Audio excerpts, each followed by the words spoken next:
Robinson heaving one down the sideline, and he's got Kazmeir over the top. Big side, down the sideline. Touchdown. His signature move and his signature performance. Allen, big ball one more time. 58 yards this time. You're listening to the Bruin Bible. This is your host, Will Decker, bringing you UCLA football content all throughout the year for LA Football Network. Back in action off of hiatus, your favorite show about your UCLA Bruins. The Bruin Bible is officially back. Will Decker joined by the man, the myth, the legend himself, one of my favorite people to talk to about UCLA sports, Mr. Madman. First and foremost, before we dive into just the wide variety of UCLA news going on in the football program, you know, the Cal win, you know, we discussed that loosely with Rye, some transfer action, some bowl games. Give me the Thanksgiving, the spiel. How was it, dude? I haven't talked to you since before Thanksgiving Day. I haven't talked to you or seen you really since the game itself between UCLA and USC. How's everything been, bud? Doing well, Will. Always great to be home here with the Bruin Bible. You know, Thanksgiving was rather eventful. It was the first time me and my wife hosted Thanksgiving for our family. It's usually at my wife's parents' house, but they had some renovations with the house, so it was all here. And my wife did a masterful job, you know, making the turkey and the stuffing and just literally everything. I can't believe how she did everything for both of our sets of parents, friends. So really good stuff. And then over the weekend, it was restful, you know, because it was such an event. But great Thanksgiving. Hope you had a great one too, Will. I know you were in Michigan for it back home with the fam and sounded like it was a great time. It was, man. Just good to see some family, good to recharge and, you know, talk some ball. I was able to catch the Bruins game on the flight home from Friday, so I was able to do that. Just some quick thoughts about Cal. We don't have to go into the game balls, kind of recapped with Rye or Die, the Godfather himself.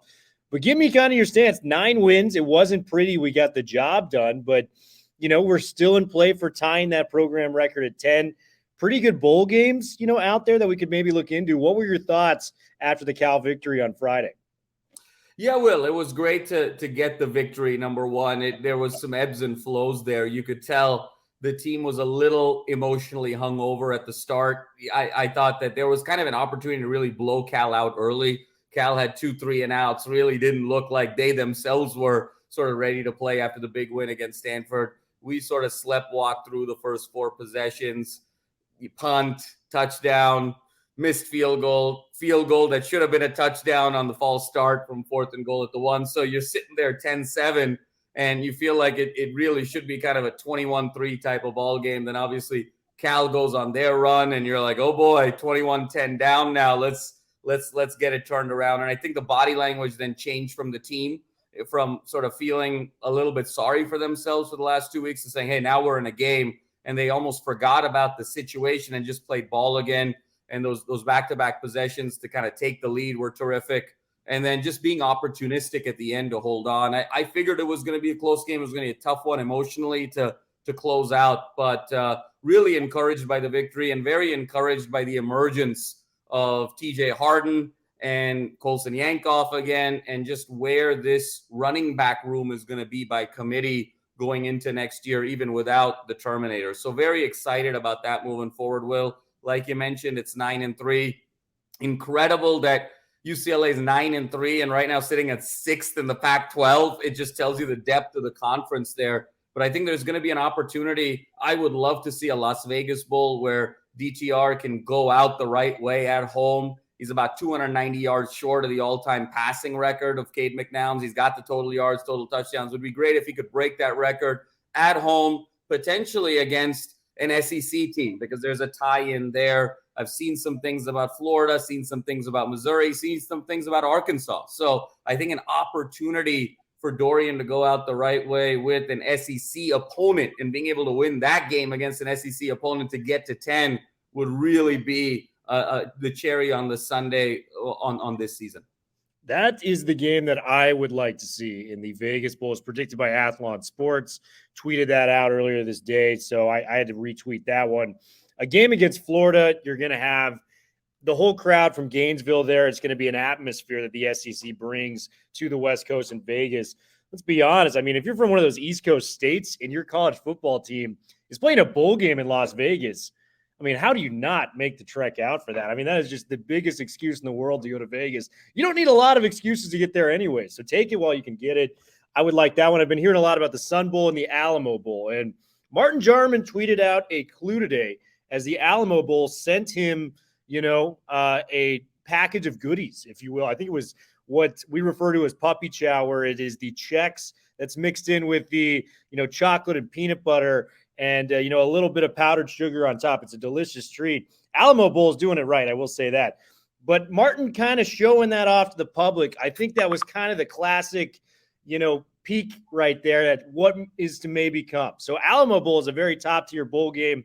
Last year, that's where we saw Caleb Williams is the last time as an Oklahoma Sooner playing the Oregon Ducks. It's a very credible bowl game, so I'd be fine with that. That's in San Antonio, Texas.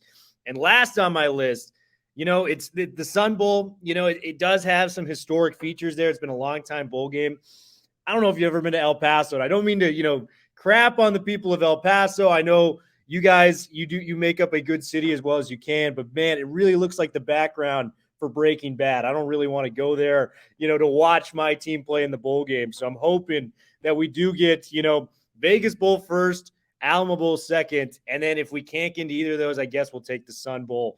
So that's a big one. But you brought up a great point from the Cal game, man. The rushing attack. And I spoke with this to Rye or Die in the live stream after the game. And we've had a couple instances where, Charbonnet, I think we're going to get into our, picks of the, essentially the Dundies, if you will, for our office fans of UCLA football. Charbonnet has been the heart and soul of this team all year. No one is questioning that.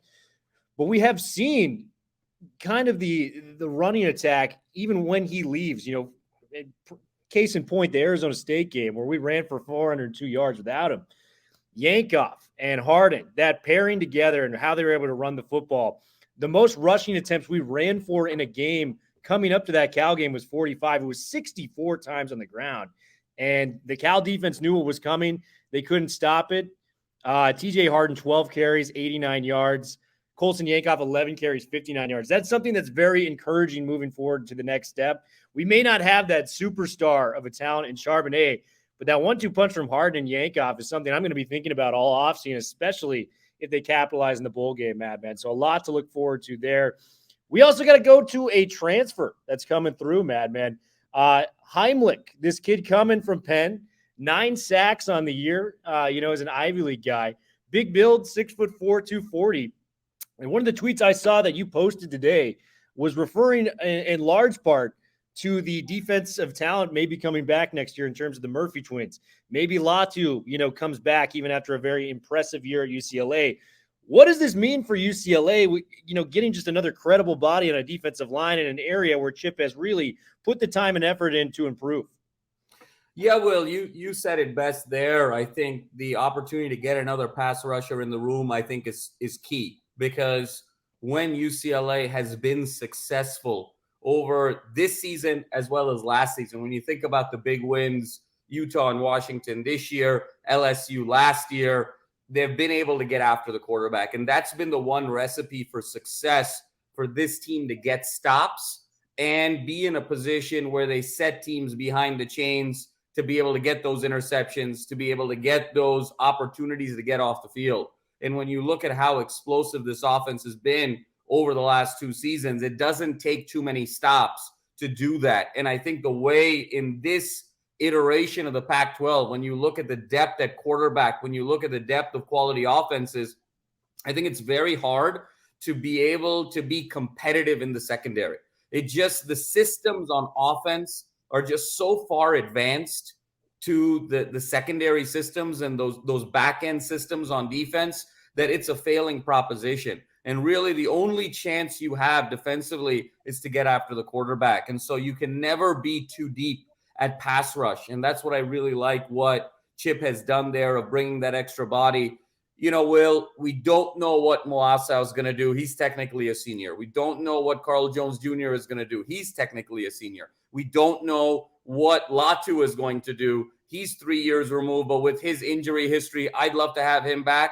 But there's a high likelihood he may go pro given the kind of year that he's had. we lose Blaylock, we lose Osling, we lose Hearn, we lose a lot on the back end. So how do you sort of offset that? I think the Murphy twins both come back next year. I think they have more to show. We've talked a lot about the straight line pass rush, and I think they need to be able to show a little bit more horizontal variety and wiggle. And so you build with them with some other pass rushers. I think it's going to be really nice to have that depth next year. Yeah, excited to add the kid too, because I mean, Jacob Sykes, another Ivy League transfer that has been on the interior of the line. He's done a very solid job. He's graded from PFF, in the mid to low 70s, which is a respectable starting grade. You just add starting level talent to your defensive line. That's the area where you dominate a football game. Quarterback's position number one. I'd argue maybe protecting the quarterback is the second strongest area. And it's the defensive line. In any order you want to put outside of the quarterback, it's defensive and offensive line. So as long as you're always worrying about those areas and correcting those areas, you're always going to have a chance to be a competitive team if you can dominate the trenches. So really like it. I'll have to pose this to Madman. So much transfer information out there. Would you be interested in maybe coming on and doing a pod later this week and talking about the potential transfers and their likelihood coming to UCLA? You guys let us know, man. I'd love to have the Madman come on. Is that a trick question, Will? You're asking me to talk about UCLA football? I mean, you want to do it. I'll do it yesterday. I'll do it with my hair on fire. I'll do it during a root canal. Of course. That'll be a great conversation. Be careful what you ask for. I know some dentists that are arsonists as well, so we can make that happen if necessary. But we will get you on for this. We're going to have all the transfer news coming.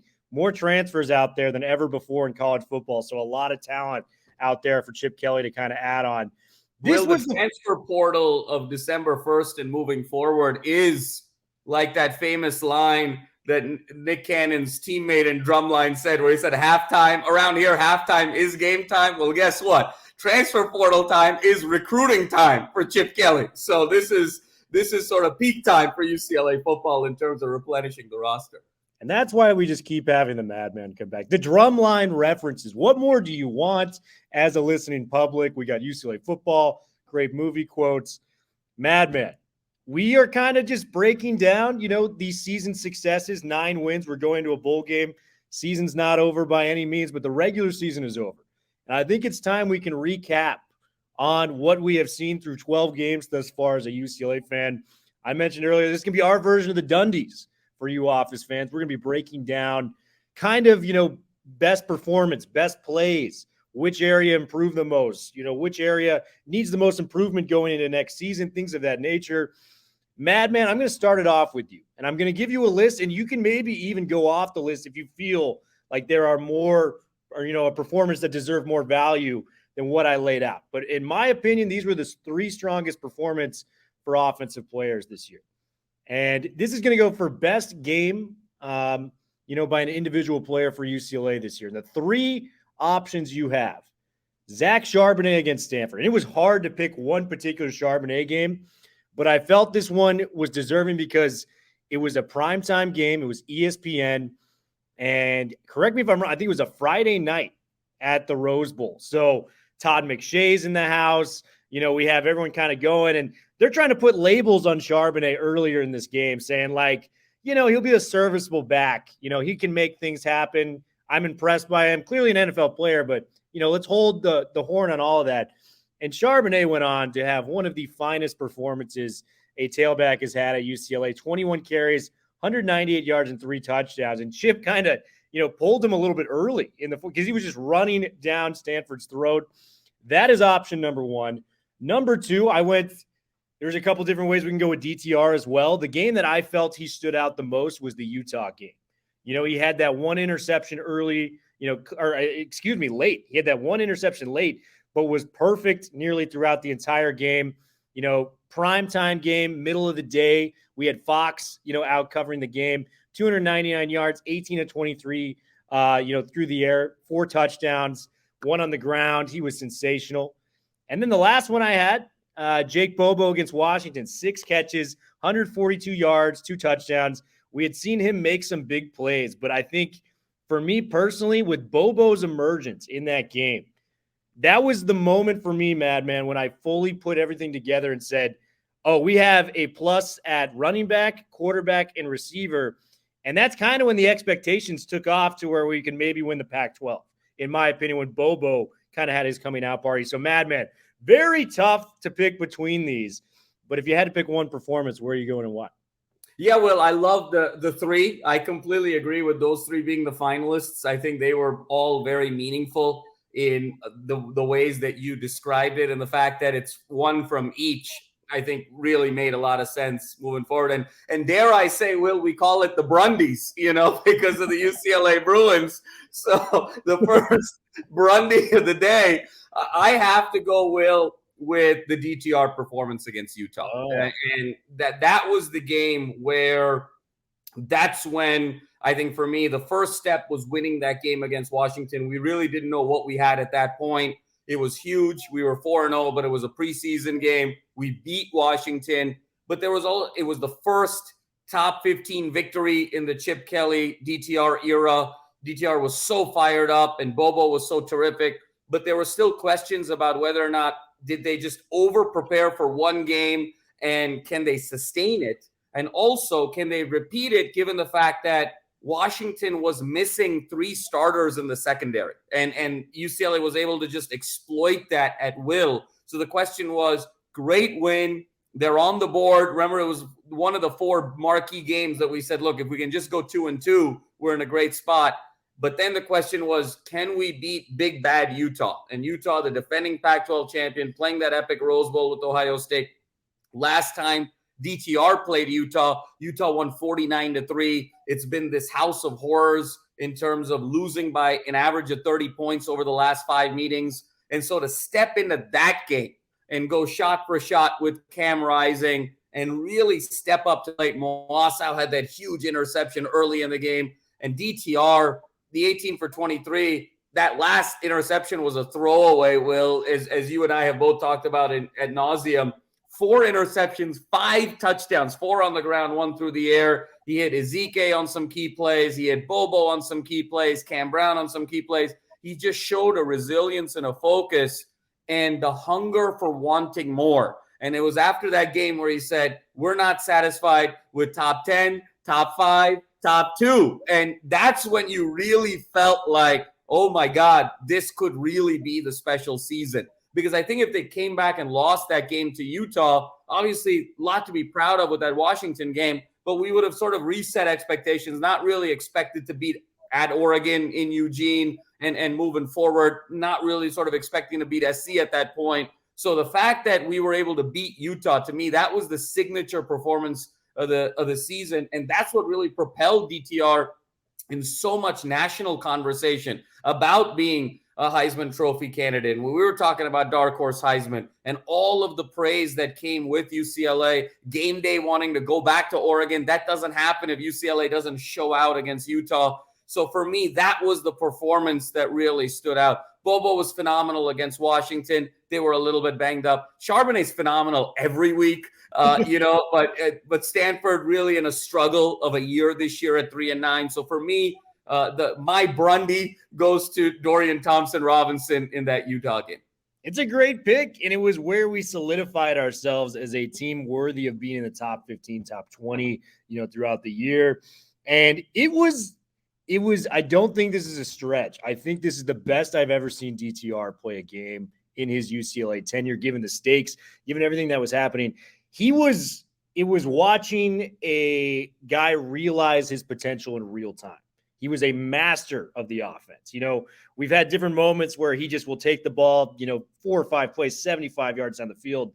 He was just so calm, cool, and collected. And it felt like whatever happened, whatever problem may come his way in that game, he was going to deliver at will for the UCLA Bruins and do it in just such a beautiful fashion, like I mentioned. And, we said he almost had, if he doesn't throw that interception at the end of the game, he would have had as many touchdown passes as incompletions. Like, it was that dominant of a game against a Utah defense that has been often revered within the Pac-12 with a guy like Kyle Whittingham. And, it was DTR's day. And like we mentioned, I could have easily picked this as Charbonnet's game too. Charbonnet, that is, that might be the most underrated performance, not only for UCLA this year, but in the Pac-12 as a whole. 21 carries, 198 yards against that Utah front seven. He had one touchdown. I chose the Stanford game because of the 3 tutties, but he was equally as impressive that day. And I know I've made this reference before too. It's like when you see those LeBron stat lines, it's almost not as impressive because you expect it. That is how I feel like with Charbonnet. Oh, LeBron only got 33, 11, and 7 tonight. That's a Charbonnet night. If he doesn't get past 130 yards, I'm kind of like, what was the problem? What went wrong tonight? So, got mad love for Charbonnet. There could have been a couple games in there. The Bobo performance is outstanding. I think you made some great points with Washington, but the more I talk this out and explain it, I think it has to be the Utah game, my man. So I think we are in alignment on our first category in the Brundies, the Bruin Undies Championship, if you will, the award show. We got everything going on here. I'm going to go to best play, and there's so many different ways we can go with this. First play, we're going to kind of keep it on brand, and it's going to be hard to beat this one, but I've got some other ones that are very good. This was the play for me that proved we were a real team. It was Utah scores, and UCLA has to react. They're up by 3. It's late in the fourth quarter. I'm at the Rose Bowl. I had moved from my seats in the sun over to the shaded areas. It was an uncharacteristically hot day in end of September there, and it was beautiful. DTR found a crossing route to Logan Loya, which he did a house call on from about 70, 75 yards. And that play solidified the game for UCLA, solidified their dominance, and was just something that, we look back on as a play. If we were going to have a highlight reel of plays from UCLA football, it's hard not to have that one maybe as the most important. So that is the number one choice. The second choice I have is the Charbonnet. You can pick, an array of different runs. The one that comes to mind for me, and I know they're a bad team, and I know, was just how silly he made that Colorado defender look. And you were at this game live. I think it was like a 45-yard touchdown run. He shook this guy. Yep. He gave him a couple and the guy it fell over like an Allen Iverson crossover. It was the most beautiful thing you'll see from a running back, especially a running back at 230. So you can choose a lot of different plays. I was tempted to take the 4th and 2 run he had in the Cal game this past weekend where, the linebacker, Scott, hits him 2 yards behind the line of scrimmage. And I'm telling you, 99 out of 100 running backs would have taken that hit and fallen over and turnover on downs. The willpower he showed to just not only take that 3 yards back, but to stretch forward and to pick up the first down, that's got to be there as well. And then the last play I've got for you. You can choose an array of these different ones. Any of the DTR hurdles, but I will throw this in there. The one play he had against Washington where 2 defenders were going at him and he sidestepped and they collided and went to the end zone. I've watched a lot of football, man. We try to do this for a living. In my years as a fan of football, I don't think I've ever seen 2 defenders juked out that badly on one particular play. I'm also here for a hurdle if you want to bring up that conversation. Maybe I missed something as well, but what are some of the plays that come to mind for you, Madman, and what is your ultimate winner when it comes to best play of the year? No, Will, I think you nailed the 3 again in terms of the finalists. And I think it's important to distinguish a little bit in terms of the plays of what was the most meaningful from what was the most spectacular. And I think the play that was most meaningful this year, no question about it, was the 70-yard crosser to Loya that solidified that victory. That was, if you look back on the season, that was the peak of the season. You never felt as good about UCLA football as you did at that moment after that touchdown. That was the peak of the year with that Loya play. So that was the most impactful, no question about it. I think the most spectacular, you can go in a wide variety of ways. The Charbonnet run live was ridiculous because he had that guy on skates, and it was like the game was played on snow.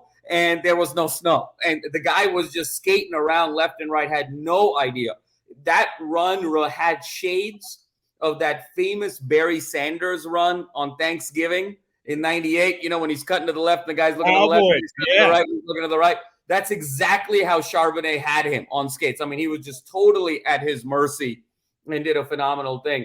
For me, the most spectacular play, though, was that sidestep of DTR when those 2 guys come. I've never seen that before. And that was the play, again, Will, that started all the national attention for UCLA and sort of set up the stage of saying, hey, this Utah game could be a really big game. And remember, both teams, UCLA was 5-0. Utah was undefeated after the loss against Florida. That's what sort of got UCLA going in terms of national attention. That was the play that made UCLA ranked in the top 25. UCLA was unranked to that point. And that was just, I've never seen two guys just collide that way. And DTR standing up there upright and doing his thing. And I'll tell you, Will, there was another play in that game where he broke up the interception. And that's one of the unsung plays of the year. Obviously, he had the hurdle against Arizona State, another mini hurdle, spectacular things. I mean, the ducking and the juking against SC, dropping the fumble and picking it up for the first down, diving against SC, the toughness.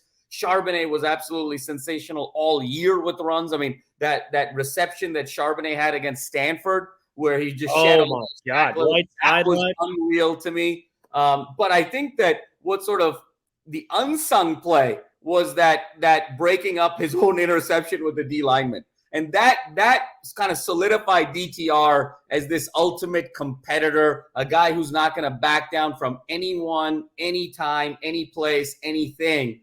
And that's when he, at the end of the game, he told Washington, you got to get off my field, and they had to play with us. And I think that's the play that really set the stage for DTR being the greatest competitor in the history of UCLA football.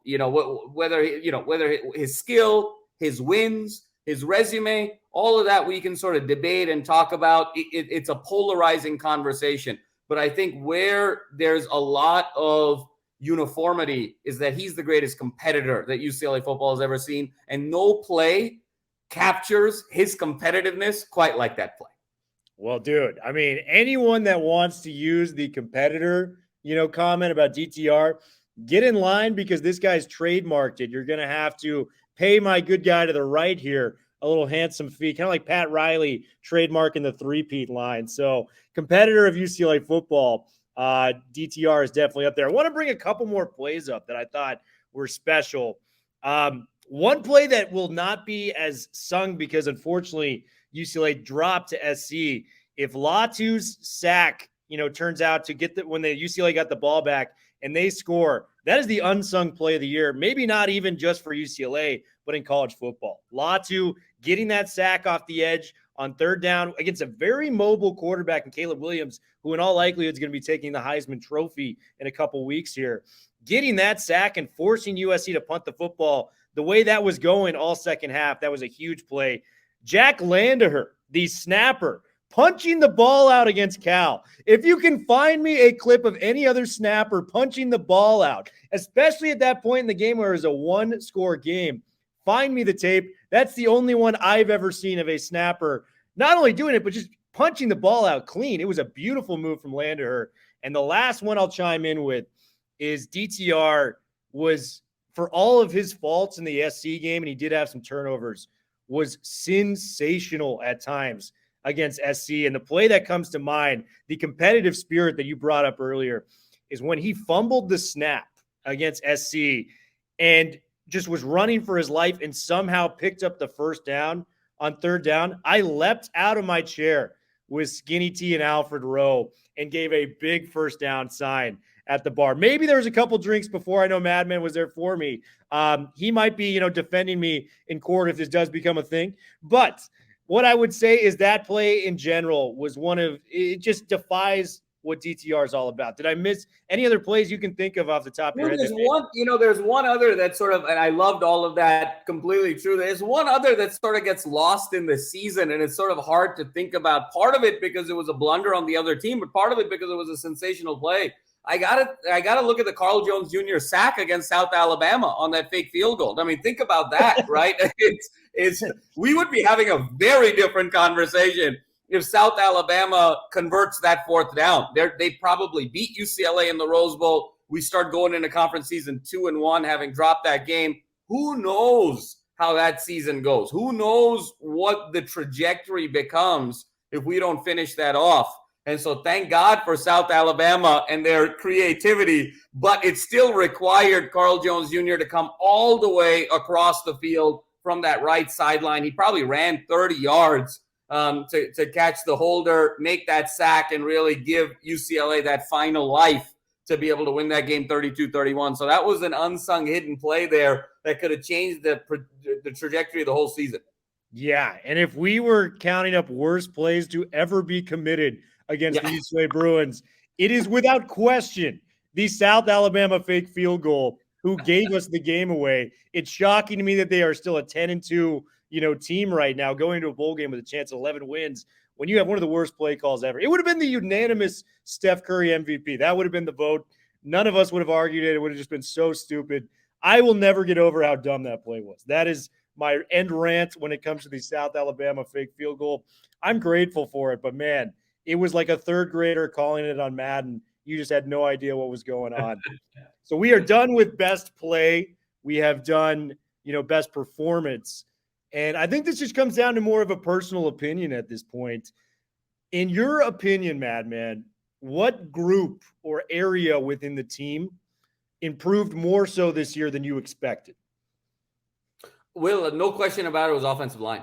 I mean, it's a no-brainer for me in that regard. I think we knew going into, if you break down some of the other units, we knew we had an elite running back in Charbonnet. We knew the running back room was going to be terrific. We knew we had some guys at receiver, but maybe we were missing that deep threat.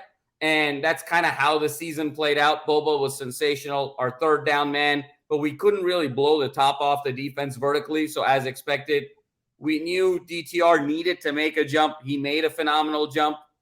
On the other side, we knew at linebacker we were going to have some range with Muasau, JonJon Vaughns. They delivered.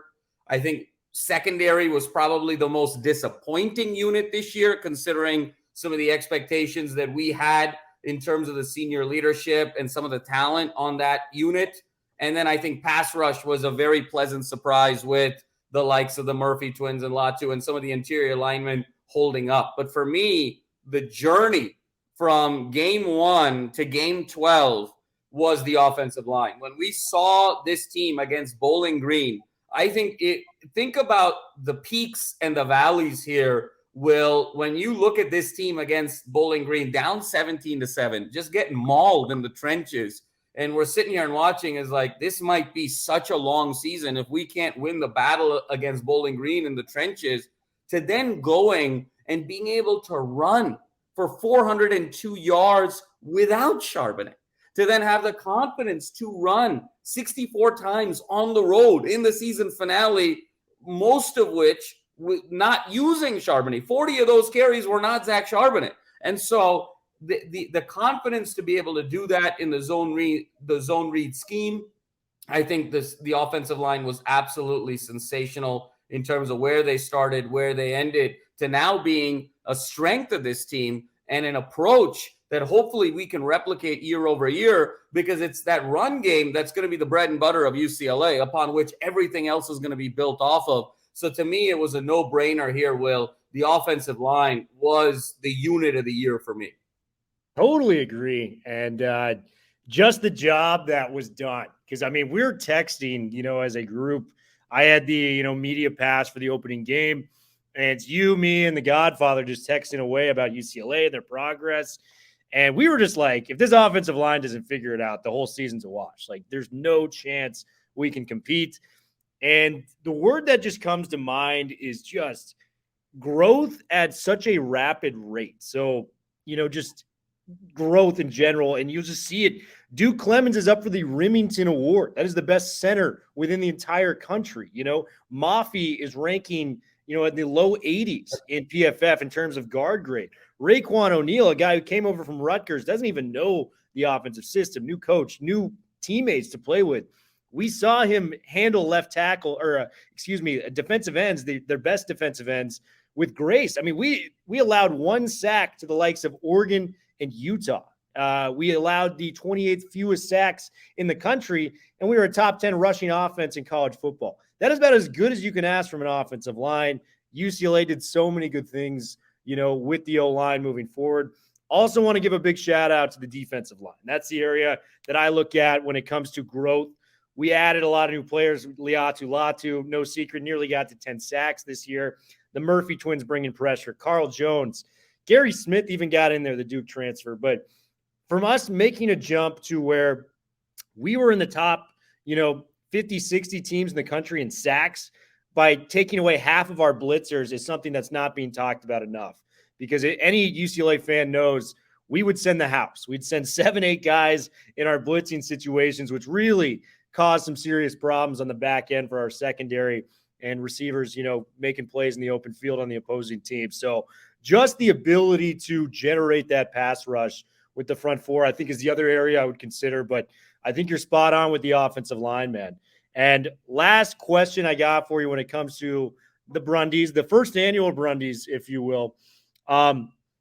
Who are some of the players you are looking forward to come next season? Because I think we do lose a lot of caliber players, but I've got a few names in mind that, we have seen yet, maybe we haven't seen yet, that I think are going to make really big, spectacular jumps next year in a Chip Kelly offense and defense that will be impressing for a long time on Saturdays.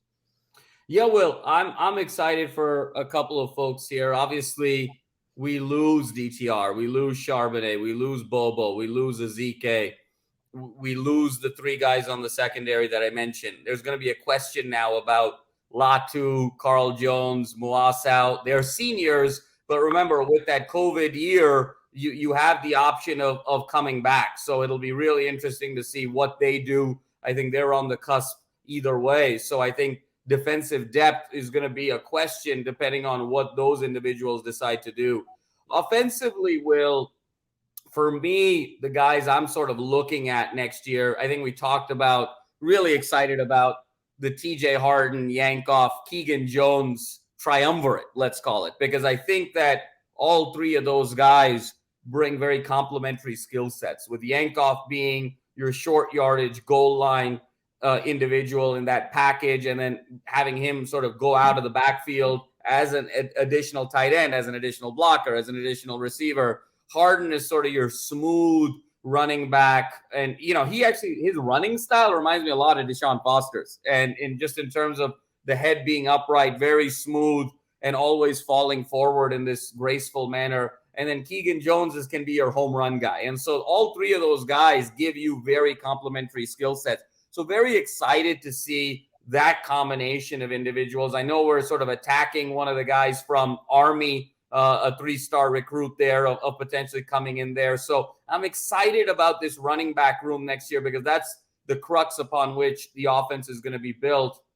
I think I'm really excited also about tight end next year moving forward. And I think the combination of now Hudson Habermehl with Ezeike graduating, really kind of taking the reins there. And I'm excited to see Carson Ryan as well. We saw a lot of Carson Ryan early in the season in the Bowling Green games and the Alabama State, South Alabama games. And then obviously, he was sort of out of the rotation a little bit. He was hurt also a little bit, but there's a lot of talent there between Ryan and Hudson Habermehl and some complementary skill sets that I'm excited about.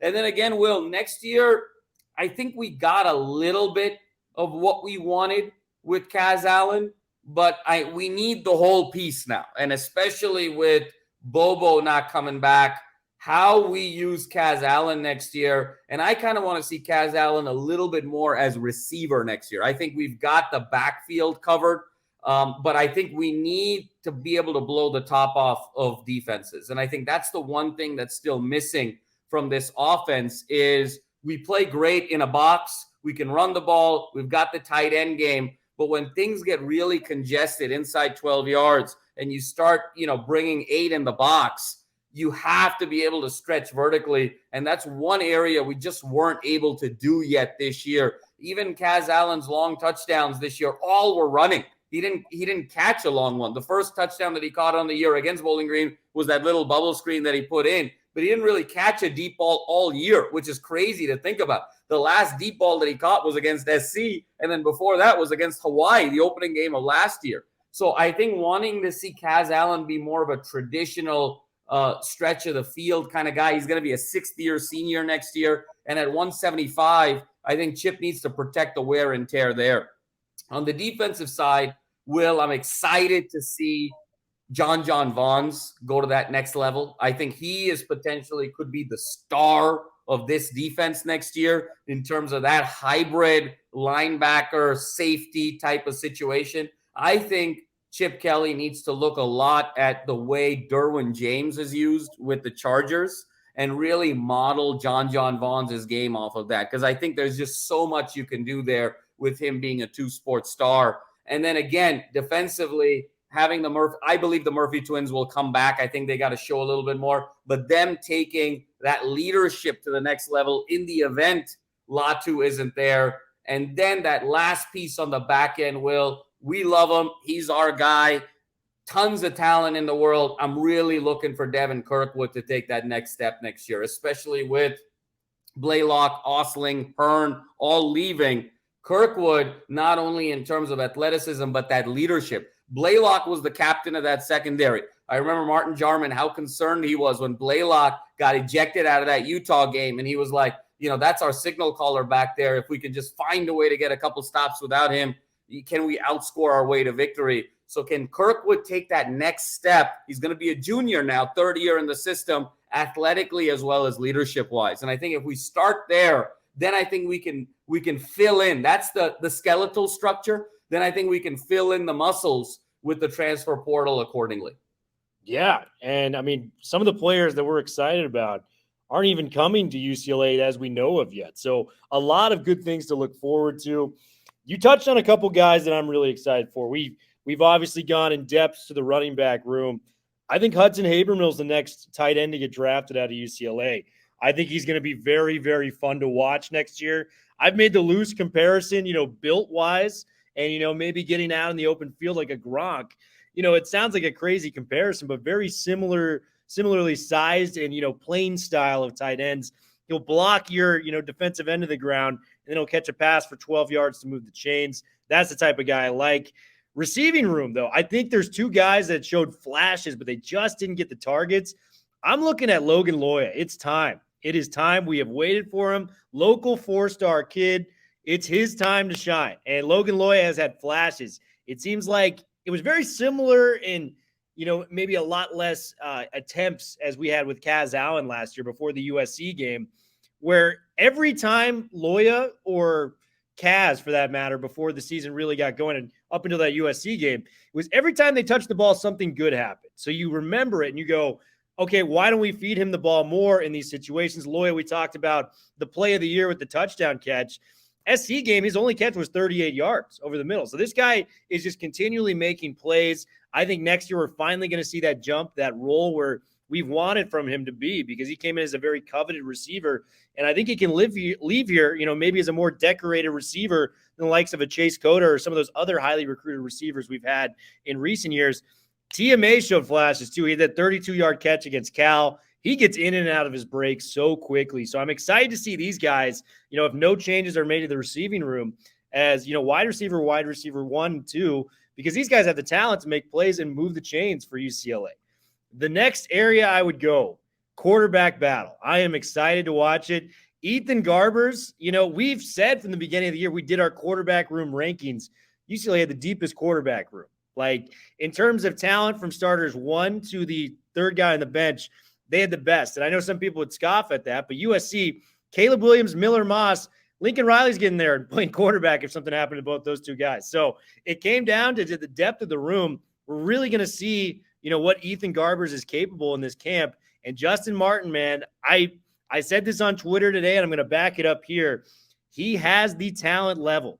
If he is coached up the right way and everything is prepared properly for him to be a top 5 quarterback within all of college football, if everything goes right at his apex as a starter. We've seen, the 13 touchdown game when he was a high school senior at Inglewood. We saw the all-star games that he's played in. Chip has, been saying some awesome things about him all through his time of coaching him just for a year. I'm excited for that battle because I think it can go either way, given my expectations for Martin and given what we've seen from Gargers. So that's something I'm very excited about. When it comes to the defense, if we can just, fortify that defensive line, keep those guys, the Latus, Murphy twins. I'm not really worried about those areas. JonJon Vaughns being the breakout player on the defensive side of the ball. I love it. We saw a big-time jump this year just in 1 year with Ken Norton. He couldn't make that play. I'm looking at Jaylin Davies, though. Jaylin Davies was probably our best corner if you really break it down, today for UCLA. Still an underclassman technically as he's a redshirt freshman. What does year 2 look like for Jaylin Davies now that he has a year under his belt starting? I am excited to see what that looks like and pair it with our guy Kirkwood on the outside. You got those two guys, and Kirkwood, he had some high moments, he had some low moments, but I'm really excited to see that consistency kind of take off in year 3. There's a chance that we can have a top 2 to 3 cornerback room. And I know UCLA fans don't want to hear it with how the year's gone secondary-wise, but those two guys have the talent to be, one of the top cornerback rooms within the Pac-12. Madman, did I miss anybody on, breaking down the people coming into next season? No, Will. I think you nailed it in terms of that breakdown. And I think what's going to be really interesting moving forward, I love the Martin Gargers battle. I have a feeling, knowing Chip, it'll be Gargers. I think he's, and I think having Martin redshirt for a year will be good for him. So I'm excited to see kind of Gargers in the system. And it's going to be the first time that Chip is going to coach a quarterback not named DTR for more than a game or two outside of Wilton Spate several years ago. So seeing how Chip evolves this offense is going to be key. To me, Will, where there's a glaring deficiency moving forward here, we talked about some of the areas of the defense. It's going to be the receiver room. And where, who is going to step up now? Now, over the course of 2 years, we've lost our 3 best receivers in terms of Phillips, Dulcich, and now Bobo. And next year, Logan Loya is going to be a senior. Kam Brown's going to be a senior. Kaz Allen is going to be a senior. And we've got to see someone be able to take the reins as wide receiver 1.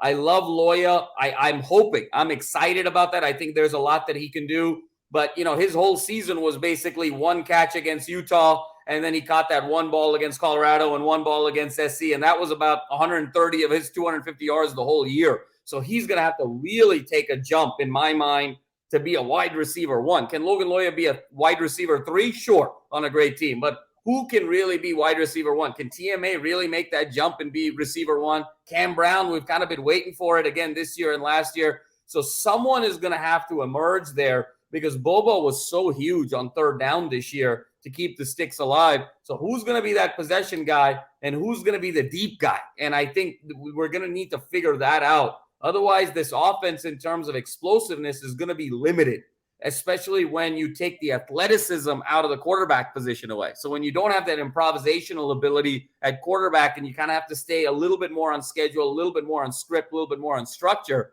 and you don't have the verticality, teams are really going to start packing the box on UCLA next year. And so to me, the season next year is really going to be defined by that wide receiver room. So really excited to see, A, who emerges, but then B, who we go get in the transfer portal. And I agree. I think Loya, 15 catches, 258 yards, 2 touchdowns. I think you can only catch the passes that are thrown your way, correct? I've seen the big plays, and I'm confident he can make those jumps. I also don't think we're done at the receiver room when it comes to the transfer portal, knowing what we know from Chip Kelly, knowing that we're trying to add these players. And to make a point, too, on that, the best aerial drive of the season was with a guy like Chase Gargers, correct? I'm not worried about the run game, but there were some conversations in the, Alabama State, game where we're like, man, that ran pretty smoothly. I'm excited to see that. And more targets are going to come your way with a pro-style quarterback, throwing the ball first. So I think there's opportunities all around. All these guys have talent. TMA, Loya, 4-star guys. And, Kam Brown was recruited to play at Texas A&M. That's an SEC school. And you top that up with my expectations for Habermehl being the next great UCLA tight end. We had Arbuckle on the show talking about Dulcich, talking about, Ossie, talking about Caleb Wilson. Habermehl's the next guy for me personally. So I think with the more aerial attack, I'm feeling pretty confident, and we're not done adding yet. So I'm excited for that. The last name I'll mention, Kaz Allen's got a successor, and his name is Jaden Marshall, in that, Swiss Army knife role where he can break a 70-yarder at any given time. Jaden Marshall is that dude. And I encourage the UCLA fans to go watch his high school tape. It is watching Reggie Bush in college at USC. He is blowing away competition in Stockton. He's a track star for UCLA. He's also a football player. And the term track star, he's literally on the track team. So that's what he does for a living. Jaden Marshall is the next guy. So I'm excited to see how they groom him in the packages they use. Also excited for Kamari Ramsey, the highest rated recruit of UCLA's class last year, who we plucked away from the likes of Stanford at the last second. He will be likely the favorite to win one of the starting safety spots away from Osling and Blaylock. Madman, I think we covered a lot of bases here. I'm really pumped we got to do this. Any parting thoughts to our UCLA faithful here on the Bible? Well, Will, I mean, it was a terrific year. I think that we're excited about the bowl game. Let's see where we go. And again, that opportunity for 10 wins. And beyond that, an opportunity to finish in the top 25 for only the fourth time since 1998. If we really look at UCLA seasons, it was 2005, 2013, and 2014 were the three seasons that UCLA has finished in the top 25 this century. And so there's an opportunity for that to sort of build moving forward. And so I think this is going to be a huge game here. Let's hope DTR plays. Let's hope Charbonnet plays in the bowl game, because I think it'd be a great way for them to go out. I think a lot is going to depend on location. And depending on how things shake out and what the matchup is, all the things that we're talking about here, Will, I don't think we're going to have to wait until next year to see. I see potentially Gargers getting a lot of run in this game, depending on what DTR chooses to do. I think the three-headed monster running back is going to get a lot of run in this game, because I don't think Charbonnet should play this game, truthfully. And I think Gargers is going to have a rapport that is going to be different from DTR. So I think there's going to be an opportunity for Gargers to pepper it around to these guys. And I think it's going to be a critical game to be able to build some momentum and confidence for these young guys going into spring ball and getting ready for the preparation into the summer, into next year. So huge game in terms of just developmental opportunity and being able to solidify a top 25 finish. Love it to death. We're going to have all your Bruins coverage coming to you live. Make sure you are subscribed to the LAFB UCLA channel. Make sure you are reading what the Madman is putting out on the website. One of the best UCLA writers around. Bruin Bible, we will be back soon with some transfer updates, some bowl updates. Stay tuned. We got everything covered here. Bruin Bible, we are officially